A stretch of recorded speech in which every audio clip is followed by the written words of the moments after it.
Hello. So we are going to continue the conversation about the idea of minding the gaps, recognizing that there are these differences in some basic managerial and workplace activities when people come from different cultural backgrounds. So this is still, I think, in the context of thinking about CQ knowledge.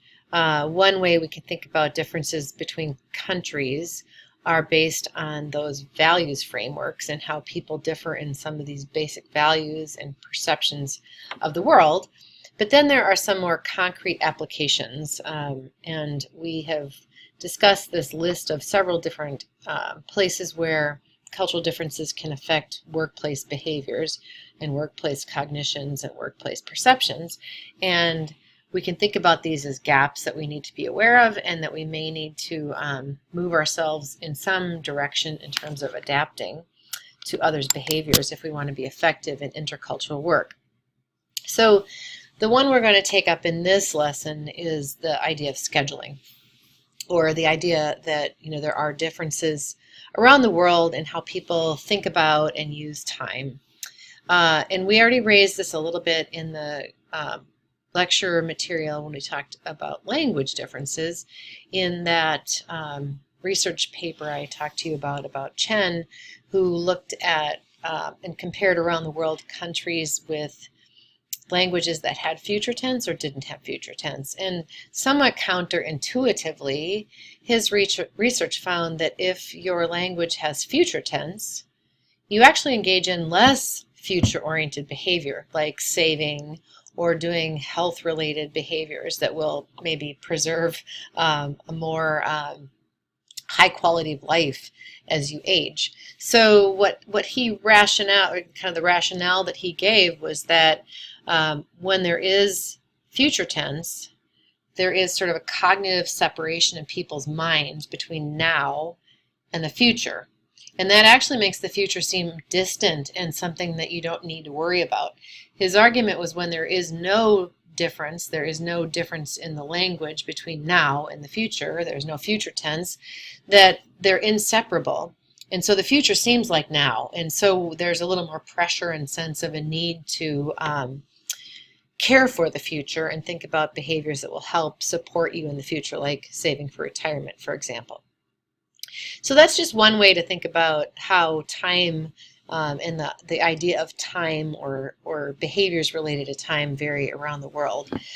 There's many other ways as well we can think about, and some of those were raised in the reading on Hall and some of the other content we've had. But let me get into a little bit more detail here.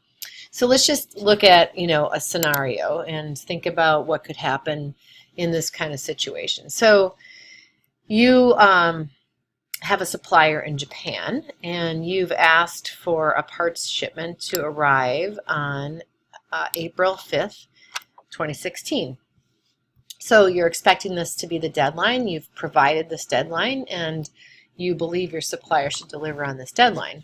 So lo and behold, it is the 6th of April, and they still have not arrived.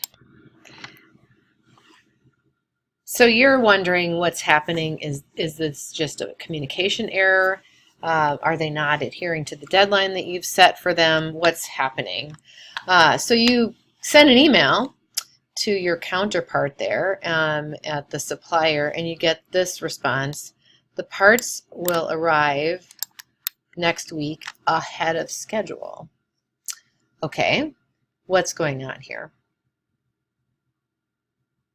Well, some of you may have guessed it. This showed up in our conversation a little bit in the Van and Bosch email scenario, that this has something to do with the date conventions. So we have this challenge here, right, that in the U.S., most of us would think that this means the deadline for shipment is April 5th, right?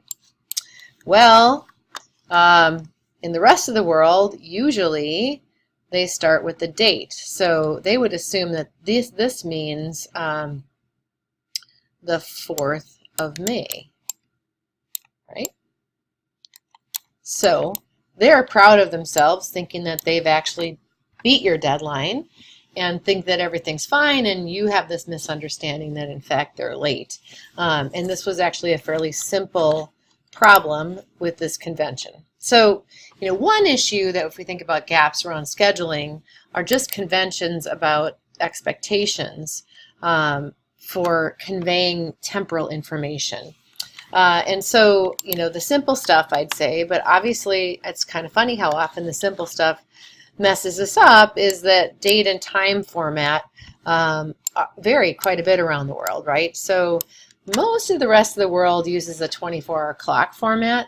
And what that does is prevent concerns about, are you talking about 8 a.m. or 8 p.m.? And that idea of AM and PM doesn't even need to get discussed if we use a 24-hour clock. But that's not typically the convention in the United States. We just discussed the date format. So, one of the things that I tend to do is I often will just sort of write out the date, like, okay, we're going to have this on 4 January of blah, blah, blah, right? This might be helpful just to change that, or write out the month so that there's no concern or confusion about the date format. Another challenge is daylight savings time, which is not adhered to equally around the globe. There are some states, there are some cities, there are some countries that do not change their clock on this kind of semi-annual basis. And the U.S. Several years ago now actually changed when our daylight savings time starts and ends, and moved it in fall back a couple weeks later and in spring a couple weeks earlier, so that it used to be, for instance, we would change at the same date and week as Germany, for example, where I have a lot of colleagues, but now we're about 2 weeks later. So now, in addition to being needing to sort of track this kind of change, we have this challenge that it might be slightly off for 1 week or slightly off for 2 weeks. So there's other ways that sometimes we mess up on meeting times. And despite the fact that I know this myself, when I'm working with my co-authors in Singapore, it's sometimes just challenging to get the time right. This isn't so much temporal, but I think time is often, at least in our Western U.S. culture, sort of thought of as quantitative. And so if we're going to talk about things like quantitative ideas, we do have to understand that, the U.S. is one of only 3 countries in the world that use the imperial measurement system and not the metric system. So sometimes when we're trying to convey information, another related gap is this idea that we don't necessarily use the same metrics, and that can create some confusion with people we're trying to communicate with. And then finally, there's obviously many, many different holidays around the world, and really also, in addition to different holidays for different religions and different ethnic groups and different national holidays, there are variations in how people celebrate holidays, how involved the celebrations are. For example, when I conducted my research in the Philippines, one of the trips that my research colleagues and I did was we planned it around spring break, because at the university that's a natural pause where we're not teaching classes, and if we need to travel internationally, it's a place and time it's a little bit easier to do that. But what we found was that particular year, that week coincided with Holy Week, and again, despite having some knowledge of cultural differences, we were both unaware of how extensively the Easter week, Holy Week celebrations are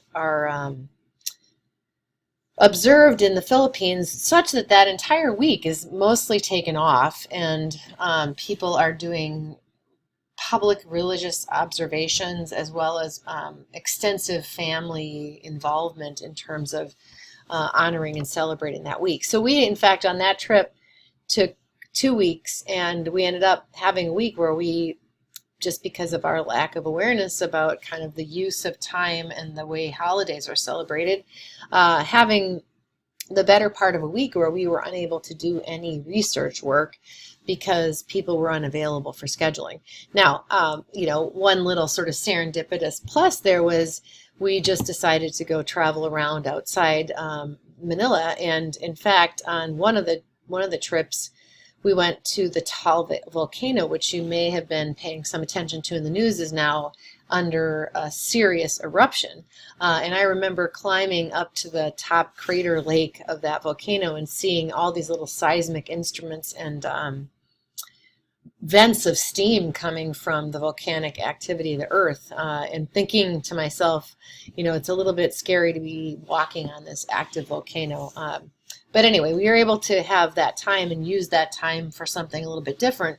But our lack of awareness and lack of enough planning and strategizing resulted in us not being able to do as much work as we planned to do on that trip, because we just didn't understand kind of the use of time and how holidays like this one are celebrated in a very different way than we are accustomed to in the United States.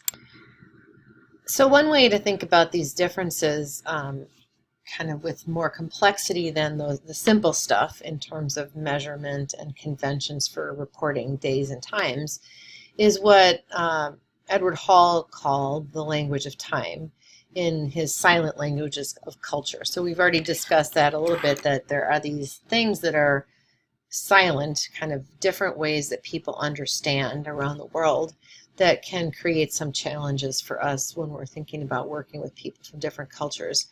And one of the key distinctions in this idea of the language of time is the difference between monochronic and polychronic time.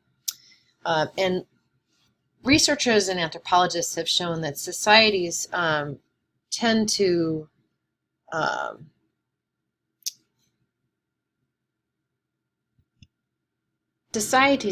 vary in kind of these systematic ways between these two types of views of time. Monochronic time, which is for the most part how the United States is understood to approach time, is a view of time as kind of linear, time as quantitative, time as something that can be used, something like a commodity, something like a resource. And in monochronic cultures, we tend to see that deadlines are concrete. So if we think about, I think we had this conversation when we talked about high and low context. So I think it's consistent with low context cultures and low context communication that the deadline is considered explicit and clear and not changeable. So it's low context because what is communicated on that deadline is what is expected to be the deadline, and really not any variation from that. There tends to be, a more significant commitment to planning. So on the extreme end of monochronic societies, I think, and if you think about how this could line up with things like uncertainty avoidance, Germany's out there, where planning is done far in advance and entire projects are planned out with the expectation that they're going to follow that plan. And so really time is considered very much a linear process that unfolds in a kind of marched linear way.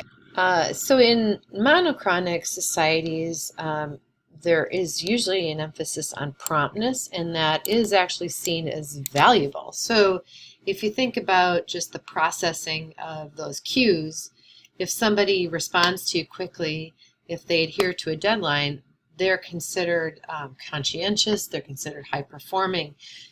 We'll see in a minute that's not necessarily how things are evoked in polychronic societies. And interestingly, I think there's this bleed over or connection to the language of trust or the language of friendship, which is monochronic societies, there's maybe shorter term market-like relationships. And so if we think about how people use time, and when we set up business arrangements, in monochronic societies, there is sort of the cut to the chase mentality. Let's not have the chit chat. Time is wasting. And so you can kind of think about how that plays out in your own life, and how in some ways if people seem to be investing too much time or taking too much time not getting to the point, we actually devalue that in monochronic societies. And we tend to look at delays as problematic, frustrating, maybe manipulative. In contrast, polychronic societies, poly is many, and so this is sort of the idea that there are kind of many ways to think about time, and time might be being used in multiple fashions in these societies. In polychronic societies, people tend to do more than one thing at once, and I don't mean just like multitasking on your phone. What I think one of the places you could think about this is people may have an appointment or a meeting, and you arrive at their office. In the U.S. or monochronic times, we usually think about, I have an appointment, so therefore I own your undivided attention. And so, for example, if a phone call came in and I took the phone call and I stayed talking on the phone call while you're sitting there, you would probably be frustrated with me because you're thinking, this was my time, this is my slot, my appointment, it's mine, I own it. Whereas in a polychronic society, that would actually not be considered rude at all. People wouldn't be frustrated with that at all, because there's more of a sense that time is about events, and time is about relationships, and time is about things that are happening and coming, and that none of us can really predict the prioritization of what could be happening. So therefore, an appointment might easily be broken. People might often be late. And I guess even the word late connotes something, but they may not arrive at the predetermined time, and it would just be understood that something else must have happened that was more important. And this idea of events that are just occurring all the time, and that people will naturally take care of what they need to take care of, is a key part of polychronic societies.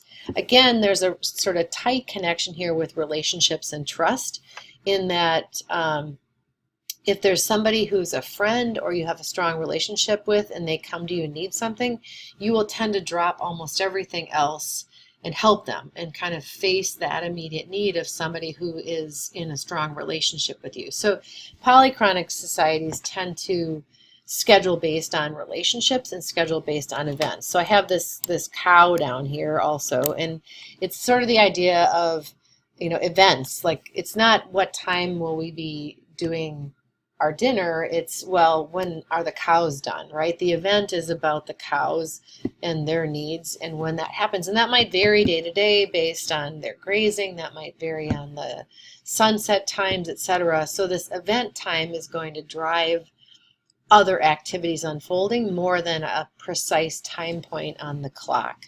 So in polychronic societies, right, there's this higher commitment to people and relationships. So there's sort of a fluidity, and what we might read as interruptions or disruptions, if they're coming from, valued employees or other people that need something from us, it's just understood that you will take the moment, you will break what you're doing, you'll take care of whatever's coming your way, and less concern about like ownership of these appointments, etc. I've already discussed that idea of the traffic in India before, that idea that we got in the bus and there was one stoplight from the very center of Bangalore all the way out, in a 4-hour drive. But along the way, every mode of transportation, tuk-tuks, oxen, cars, buses, were all on the roads. And you just had to kind of accept that you would arrive when you're going to arrive. And so I think there's some part of that cage framework that also kind of connects into where the source of these time perceptions come. Let's see. I want to show a little short video here. Let me stop for a minute to pull this up. It's kind of a fun description of the difference between monochronic and polychronic time video.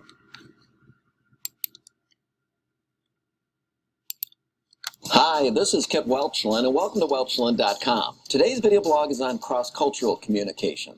The question is, isn't it about time? Kit, I teach a college night class. It starts at 6:30 p.m. sharp. Some of the students arrive 5 or 10 minutes early. Some of the students walk in 20 or 30 minutes late. I'm thinking, my class, my time. Could it be a cross-cultural communication issue? It could be. Cultures organize time and space differently. A researcher named Edward Hall categorizes cultures as either monochronic or polychronic. Monochronic orientations emphasize schedules, the compartmentalization and segmentation of measurable units of time. In these cultures, time is thought of as almost physical. We often hear terms like saving time, spending time, wasting time, and losing time. As we say, time is money. Through compartmentalizing and segmenting time, a person's day is completely planned and scheduled, including sleep, work, and leisure. This is sometimes referred to as a displaced time orientation. Tardiness and missed appointments are a source of anxiety and tension. In polychronic cultures, schedules are not as important, and appointments are frequently broken. In these cultures, a person may be engaged in several activities in the same place and with several people simultaneously. This is sometimes referred to as diffused time orientation. Polychronic people can do many things at once, and relationships take priority over schedules, and they can comfortably tolerate interruptions and distractions. The guiding principle of being in the present guides their behavior. I see. I may need to lighten up a little on the tardiness thing. It probably isn't as disruptive to my students as it is to me. I will relax, recognize it could be a cross-cultural difference, and put more of my concern on participation rather than punctuality. Wow, look at the time. I've got to get going. So if we think about this idea of gaps, I'll get rid of this here so you can see the whole screen. Here's some delineation of how cultures tend to vary along this dimension from so-called linear time or monochronic time on the left over to polychronic or flexible time on the right. So in linear time cultures, if we think about work and work-related activities, projects tend to be laid out in linear fashion, lots of pre-planning, expectations that planning is going to go the way it is. And I think, we have these stereotypes of the trains run on time in Switzerland and in Germany. Those cultures are the most extreme out here in the sense of this kind of linear time. On the other side is flexible time, and projects and steps are considered fluid, and there's a little bit more acceptance of change of plans, of things changing priority, of things entering that get new priority, and things getting moved around from the front to the back burner on a regular basis. And there's sort of this appreciation for and value of adaptability, and almost like the capability to just overcome whatever problems are there.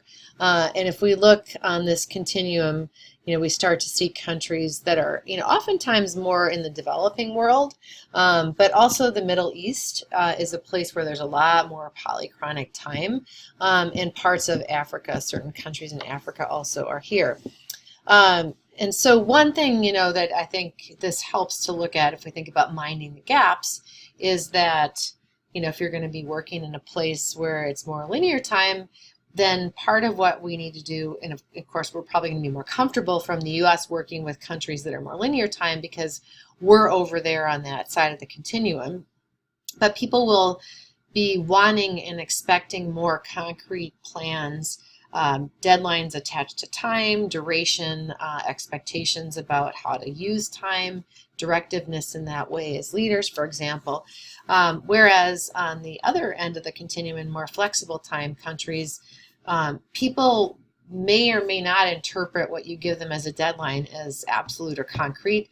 They may look at that as more of a suggestion. They may be looking to more cues about the context and the relationship, and an understanding that things can go wrong, and that when there's a plan, odds are the plan isn't going to last. And so there's an expectation that things will change and that you will be comfortable with those modifications as they come along. So it's preparing yourself for that kind of thing. Now, one other thing that's really, I think, quite important when we think about any of these gaps is that everything is relative. I think I've brought that up with you in the past, that there's this sense of a relative quality. So, for example, Germans would look at people from the UK and think that they are slow as molasses, that they're not as responsive, even though together Germany and the UK are both on the left side of this continuum and definitely more linear monochronic cultures. But there's still a gap between those two. And so the expectation, one looking at the other, when they're working together, they're still going to feel like, hey, the UK people are less prompt than we expect. They're a little more maybe wishy-washy about deadlines than the Germans are. And the Germans are going to be much more inclined to really plan out and spell and expect that things are going to come along. I can give you one example we've been joking about in my family about this. I have a German grandfather. He's deceased, but we've learned in the last, it was about a year and a half ago, that just because of the way German citizenship laws work, in all likelihood, my father and myself, and therefore my children, are actually considered German citizens.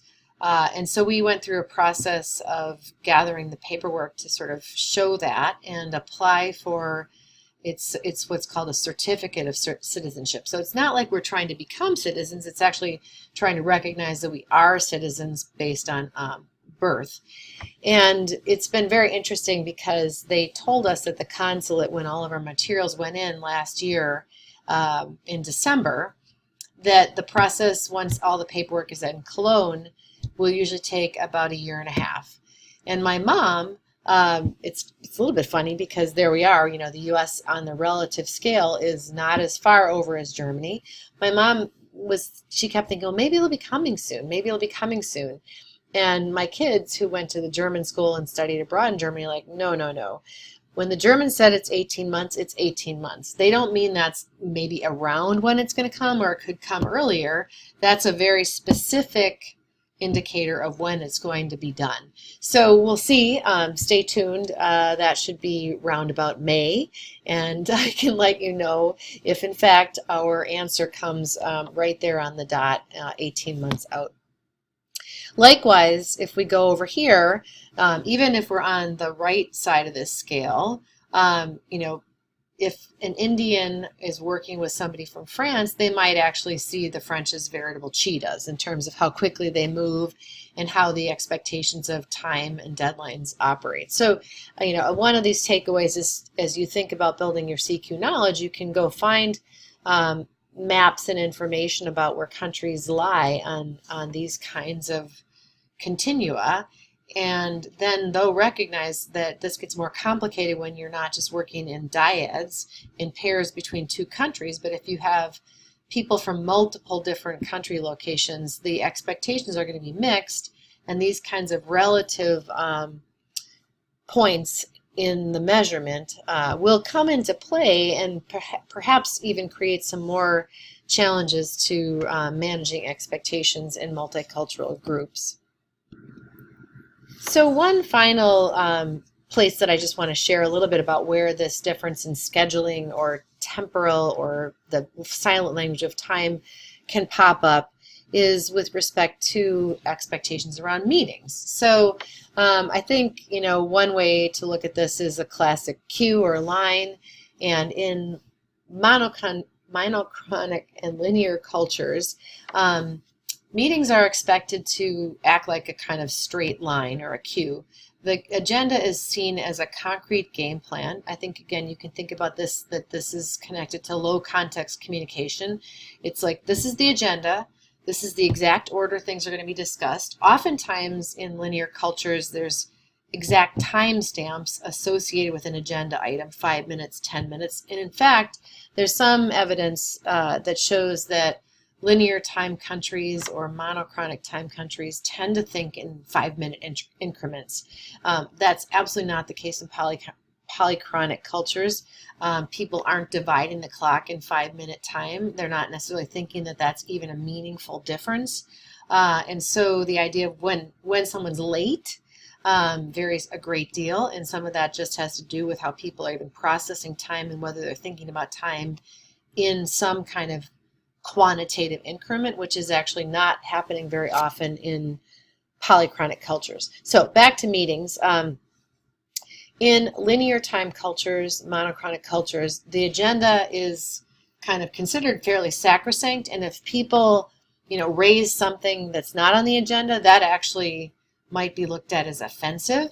If people are not kind of together working, focused on the meeting, and people are kind of breaking off into sidebars or looking at their email, that's also considered offensive because it's wasting people's time. This time that we're together is very valuable. Breaks are scheduled. They're not just sort of taken when people seem to need them. And new items, if they're brought up, are often considered irritants because that wasn't what was planned.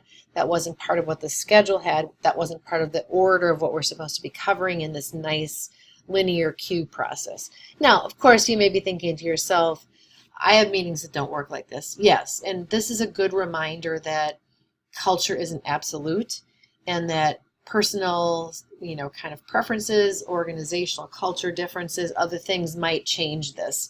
But as a general rule, this is an expectation. And if you take this out into the world and say, okay, I'm from a linear culture time and I go into a polychronic flexible time place, people might be bringing all sorts of new stuff to that meeting, and you may be frustrated because you think that's disrespectful, that it's trying to take over the agenda. All sorts of other kinds of negative connotations might come up, but it just might be kind of naturally what people tend to do in flexible time cultures. The other place to look at that is on the right side, which is a metaphor for meetings in a flexible time culture, might be much more like a Christmas tree or an evergreen tree. I shouldn't probably say Christmas tree. It could just be an evergreen tree. But if we look at this tree on the evergreen side here, basically what we start to see is that the tree, I'm trying to see if I'm making sure you see this, that the tree, if you think about the branches, the trunk is sort of the agenda. That's sort of like what's circulated, but there's no expectation that that's exactly what's going to be followed. There's a sense that you kind of might climb the tree through the agenda, but people might go off on a branch. They might decide that there's something else that's a priority, and it's acceptable that the meeting just sort of morphs into what is on demand. And again, if you think about that as event time, so instead of clock time, event time, it's like, well, this has risen up as an important thing, and we need to talk about it now. Also, people might sidebar and break out into smaller discussions, and there's a more general acceptance of this in flexible time countries because, again, there's a sense that, events demand our attention, and we can break away and be flexible to approach what needs to be done. And maybe those events might pull people out of a room, they might not come back, and there's a sense that that's acceptable and probably going to happen. And I think if you think about that prior picture, that there were a fair amount of developing countries there, it's not true that it's just developing countries have flexible time. But if you think about how the level of unpredictability, like the story I had about the bus ride in Bangalore, people who live in societies where there's a lot of change, where governments are unstable, where institutions are not strong, those are all places where things don't always go like you planned, and so people become more flexible and more adaptive. Those are also often places that are high context and where relationships matter a great deal. So just the priority placed on planning and lockstep performance versus flexibility, adaptability, understanding that things change and things aren't fully in our control tend to be more the case in flexible polychronic cultures. So altogether, what I'd say is, these are nice ways to think about understanding behaviors and trying to remind yourself that if somebody is standing you up, or they're late, they're saying they're supposed to be there when they're going to be there. They say, I'll be here, in after an hour. That's a kind of common saying. Well, that actually means in an hour in some places. Recognizing that how people discuss time, how people use time, how people think about time varies. And it is actually, I think, one of the easier ones of these kinds of gaps to address. But once again, a cautionary note is not to pigeonhole or not to stereotype, because, of course, you could be working with people from a country like India where your expectation is they're going to be more flexible, polychronic, but they may be very punctual and they may have kind of adapted to the more linear time frame and have strong expectations about planning and delivering on deadlines. So all of this is good as an approximation, as a starting point, and as a place to investigate. But again, not to be rigid with your expectations that all people from certain parts of the world will use time and behave in the way that kind of the general tendencies in their countries are.